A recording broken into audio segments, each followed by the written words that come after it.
Subject2 Change, and today I'm doing a test live. This is the first one, so we're going to read 10 pages of the book Childism, Confronting Prejudice Against Children by Elizabeth Young Brule, published in 2012. Introduction. What's in a word?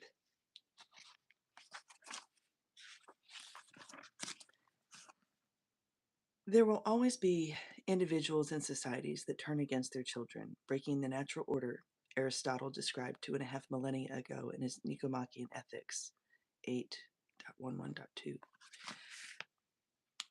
Quote, "The parent gives the child the greatest gifts, its existence, but also cherishment and education. And because the child receives, it owes the parent honor and helpfulness. People as individuals in society," end of quote.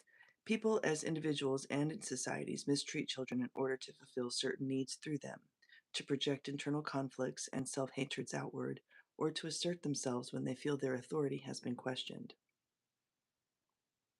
But regardless of their individual motivations, they all rely upon societal prejudice against children to justify themselves and legitimate their behavior.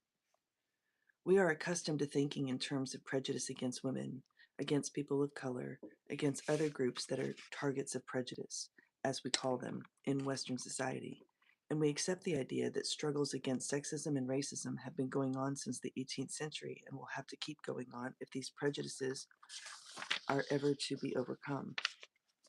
But prejudice against children, who even acknowledges its existence?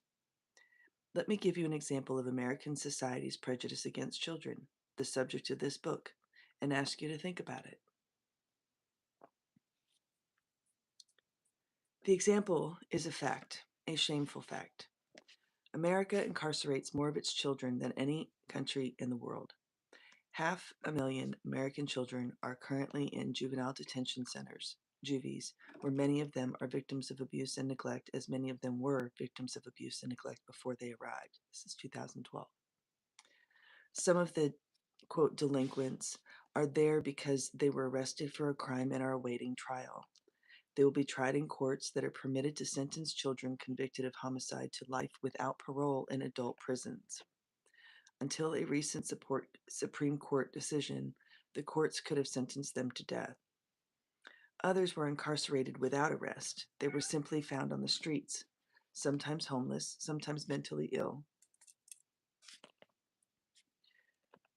and judged to be out of control and dangerous to themselves and others.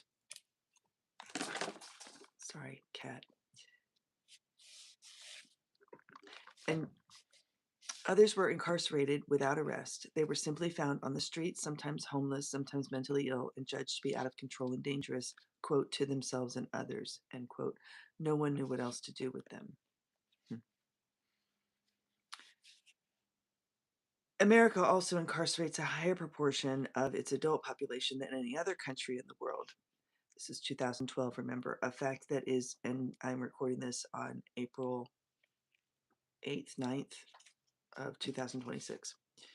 America also incarcerates a higher proportion of its adult population than any other country in the world, a fact that is directly related to the one about child incarceration. Many children who have spent years of their lives in and out of juvie will join the adult prison population, which has increased sevenfold since 1970 and has now reached over 2 million inmates. This is 2012. Prison building is one of the nation's fastest growing industries. Although a movement is now afoot to do something about the escalating child incarceration rate, it is not framed as a struggle to overcome prejudice against children. Far from it. In 2010, for example, a Juvenile Justice Department task force recommended that the state of New York support community-based, quote, alternatives to detentions programs that might decrease the number of young people who were, in effect, being sentenced to life imprisonment. The governor ignored this recommendation when creating his budget. An editorial in the New York Times, February 19, 2010, criticizing the governor, summarized the report, emphasizing that, quote, the report also found that judges often sent children to detention facilities, often hundreds of miles away from home, because local communities lacked the means to help them with mental problems or family issues. These are costly decisions, both in the emotional toll they take on children and the financial toll they take on taxpayers. To institutionalize one child for a single year, the state can spend as much as $200,000. It's important to put this into context, though, as well. I want to come back and do more of an analysis at a later time. We'll continue on. The Times was certainly right to stress that means should be found to support local therapeutic programs and prevent the, quote, costly decisions being made by judges. But what about the motive and rationale for building those detention homes in the first place? Why was it ever considered a good idea to put a child in a prison-like facility? Why was it not considered abusive to imprison a child? And wouldn't the effect of such abuse take more than an emotional toll on the child? Yet the United States tolerated and even encouraged such policies toward children, even as the rest of the world.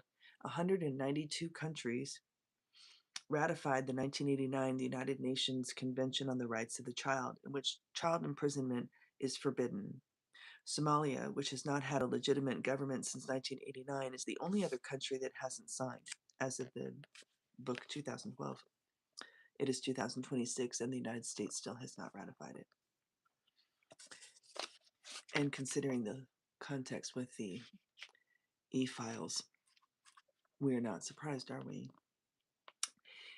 It is the questions about adult motives and justifications that were not raised by the Times that point to American society's prejudice against children.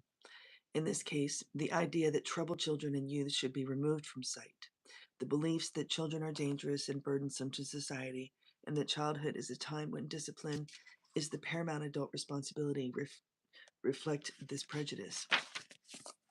A view is anti-child that considers adult authority over children absolute to the point of life and death.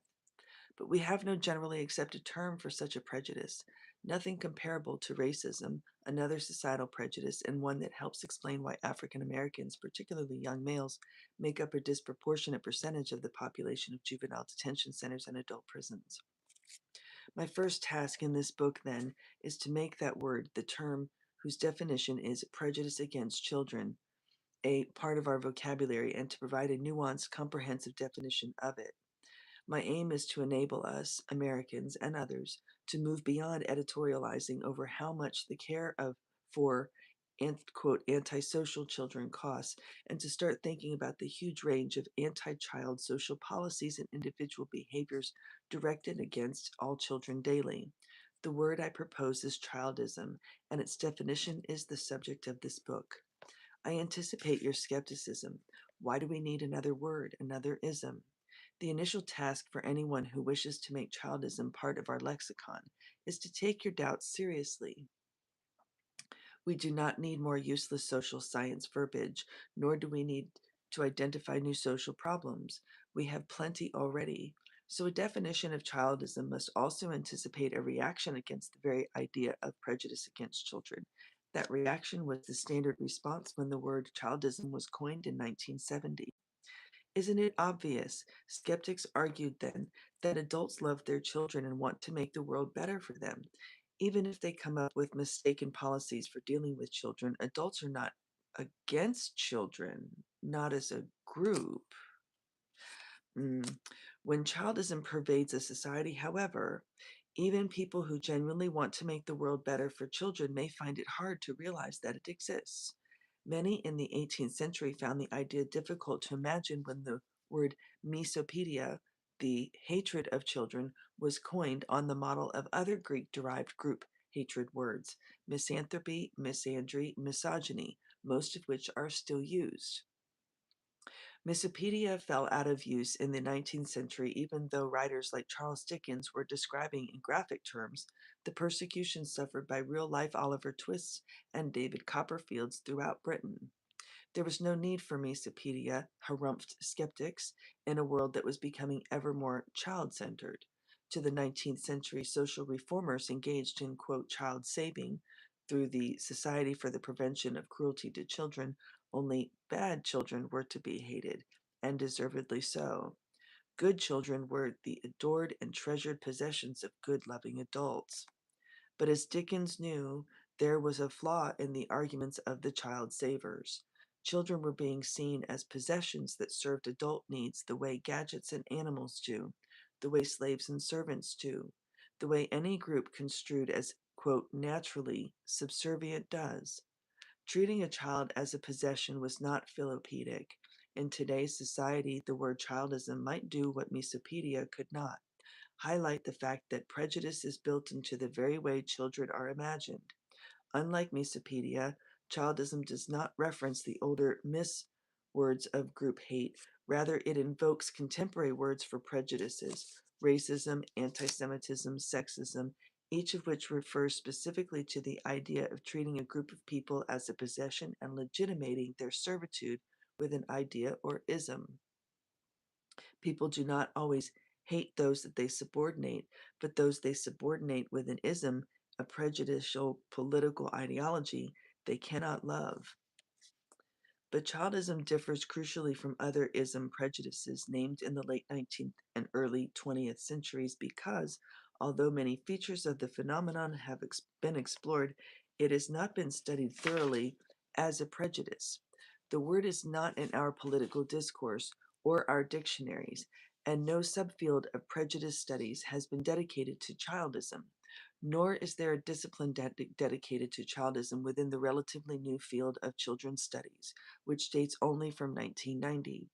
But such a focus could guide experts' explorations of how and why adults fail to meet children's needs or respect their rights, why children deemed antisocial are imprisoned, and how such designations are determined, why children remain in poverty, why adults feel justified in attacking children, and in general, why American society fails to support the development and well-being of its children. Because we do not look for an underlying social cause when adults fail to cherish their children or meet their developmental needs, little effort has been made to combat what I argue is a prejudice that rationalizes and legitimates the maltreatment of children. Since the mid-20th century, social scientists have been exploring the many reasons why individual adults harm individual children, but they have not looked at the wider picture of how harm to children is rationalized, normalized. Prejudice against children is not the sole or the immediate cause of child maltreatment, but it is the conditio sine qua non, which is the indisputable conditions or necessary conditions, and we need to understand its various features if we wish to uncover the specific causes of maltreatment in any given instance. Why have we refused to recognize prejudice against children as a prejudice? Why have we refused to name that prejudice as we have named other prejudices? Racism, sexism, ageism. Consider the word sexism, which dates from 1965. Its usage enabled us to understand many phenomena: sexual harassment, unequal pay for women, gender-biased language, patriarchal property and divorce codes, pseudoscientific conclusions about femaleness, domestic violence, sexual trafficking, and manifestations of a way of imagining or stereotyping women in order to justify treating them differently from men. These phenomena are all behaviors or institutions that work against women, and all have been justified as acceptable or normal or natural by sexism, that is, by attitudes and belief systems that are prejudiced against women.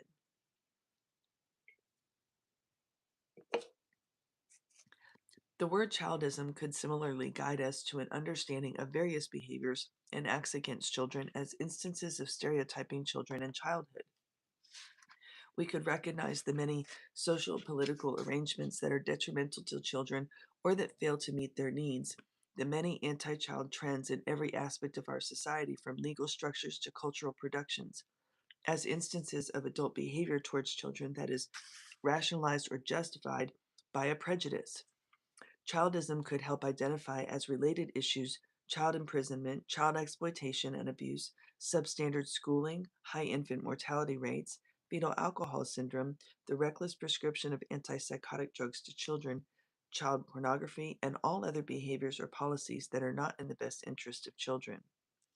The behavior of adults who are childish, most of whom are parents, harms directly or indirectly the huge human population under the age of 18, which is now close to a third of the population worldwide, and in some places more than half.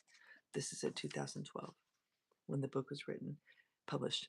At the end of the 19th century, the word racism began to replace racialism and colorism. It came into use after the Emancipation Proclamation, after the Civil War, and after the 14th and 15th Amendments to the Constitution had enfranchised former slaves. While a political victory had been won, many African Americans recognized and decreed that racism that remained deeply entrenched in the social and political life of the nation. It remains still. Sexism, too, appeared at a moment when women whose grandmothers had won the right to vote in the United States and in other nations were struggling to find the promised equality in private as well as public life. They realized that they were up against something, or something was up against them, for which they did not have a name. Something more complex than misogyny was relegating them to the position of the second sex. The existing understanding of prejudice against women, they realized, was neither comprehensive nor psychologically deep. It lacked philosophical critique or questioning of premises, and thus had, in many ways, misconceptualized the phenomenon. These women's courageous rethinking of the prejudice against their sex led to women's studies programs and second wave feminist theorizing, and these in turn led to efforts to combat this prejudice that spread to include every realm of culture in every region of the world. These efforts continue today. I am not proposing that we adopt the word childism in order to launch an inquiry into prejudice against children. In diverse areas of science and science, social policy, and child advocacy, that inquiry already exists without the word, or with out of focus words like anti-youth racism, juvenile ageism, ephebophobia, which is a fear of adolescence, and adultism, indicating a prejudice in favor of adults. But the inquiry into prejudice against children, these terms for it have spurred no political consciousness and had no political meaning. What is needed now is a term that will have political resonance, something that can operate as sexism did to raise our political consciousness, to help those who have been pursuing inquiries into anti-child behavior formulate, unify, and report the results of their studies. Childism can act as an umbrella concept, a heuristic, and a synthesizer, and it can function as a guide for political action. It can help researchers connect a lot of dots. Just as important, acceptance of childism as both a word and a social reality could help us correct existing ill-conceived inquiries and misunderstandings. The matter is urgent, for on the basis of misguided and rigid theories, we have put in place institutions and policies that harm children, that are themselves manifestations of childism. The legal phrase, in the best interest of the child, has given guidance in the courts. It is now being applied to work for reform in policies affecting children, including child imprisonment policies. But we need a word that applies across all facets of children's lives, that reflects their experiences and what they themselves know about prejudice. And that's the first part of the introduction. I'm going to stop there for now. This is the end of the test live, and if everything goes well, I'll post it, and I'll be back soon to continue reading. Thank you.